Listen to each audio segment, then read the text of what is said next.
कि राज्य सरकार जो मुख्यमंत्री अभियोग प्रकोष्ठ अच्छी से अभियोग प्रकोष्ठ माध्यम जो जनशुणाणी कार्यक्रम प्रति मासर सोमवार हुए ग्रीष्म प्रवाह कारण ये किसी दिन बंद कर दिया एवं आज जून मासर 1 तारिख आज ये प्रथम दिन में पुनर्बार आउ थे आरंभ होती आम सरकार 18तम मुख्यमंत्री अभियोग शुणाणी आज अभियोग शुणाणी राज्य सरकार सर्वाधिक 14 जन मंत्री ये उपस्थित थे आमर उपमुख्यमंत्री कनकवर्धन सिंहदेव समेत एवं जो पंजीकृत होता जेहेतु ये ग्रीष्म प्रवाह एवं भी अच्छी से दृष्टिकोण आमर जो 1000 संख्यार पंजीकृत हुए टे कम करी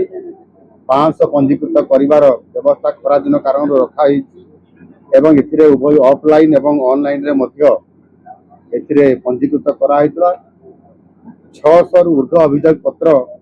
आज अभियोग शुणाणी ग्रहण करा जायछि। एहा पूर्वरु जो 17टी अभियोग प्रकोष्ठ अभियोग शुणाणी करा जायथिला जो 17टी पाड़ी रे 14,651 टी अभियोग ये ग्रहण करा जायथिला एवं ता भीतर 14,040 अर्थात 96% ये अभियोग समाधान मध्य ये करा जाई पारिछि। गत 2 वर्ष मध्य प्रत्येक मास सोमवार जिला स्तर में मध्य अभियोग शुणाणी जिलापाल एवं तांको टीम माध्यम करा जाउछि। गत एप्रिल मास शेष सुधा प्रति जिलार समुदाय को नेले ओडिशा रे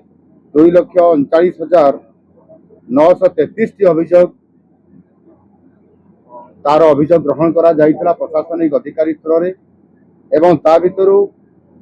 2,21,240 अर्थात 92%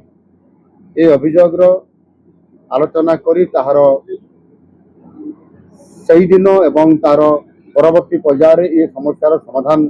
करा जाई पारिछि। एणु एबे लोकंकर भरोसा बढ़ी सरकारी स्तर रे मध्य एवं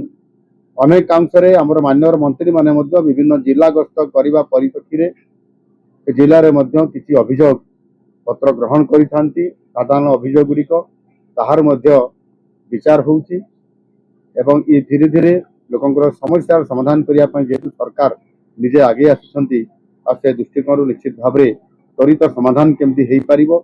तथा समय केमती हेई पारिबो सेति पय सरकार सबु बेले सजग रही लोकन को न्याय देबा पय लोकंकर समस्या समाधान करने आगे आसी आज 13 जन रोगी को तांको समस्यार शुणाणी आम करिछु तत्कालीन प्राय एथिरे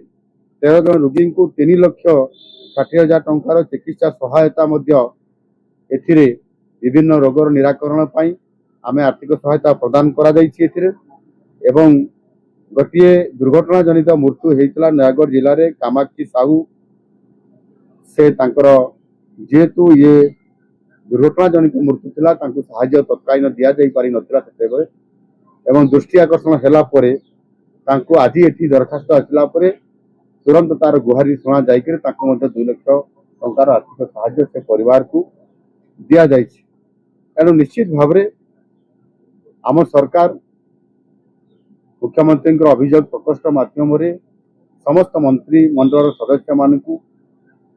सहित मिसिकी आम ये अभियोग शुणाणी को गुरुत्व दे आसुचु। केवल ग्रीष्म प्रवाह अवकाश समय गैप टिके अच्छी किंतु आम पुनर्बार वर्षा सीजन बा टेम्परेचर कमीगला से ही भाव में लोकंर अभियोग शुणा एवं गत वर्ष जमी आम संबलपुर अभियोग शुणाणी करूँ चलित वर्ष आम योजना करूँ कोरापुट जिलार जयपुर रे किंबा कोरापुट रे एवं अनेक एभली भाव में उत्तर पश्चिम पूर्व एमती भाग करी विभिन्न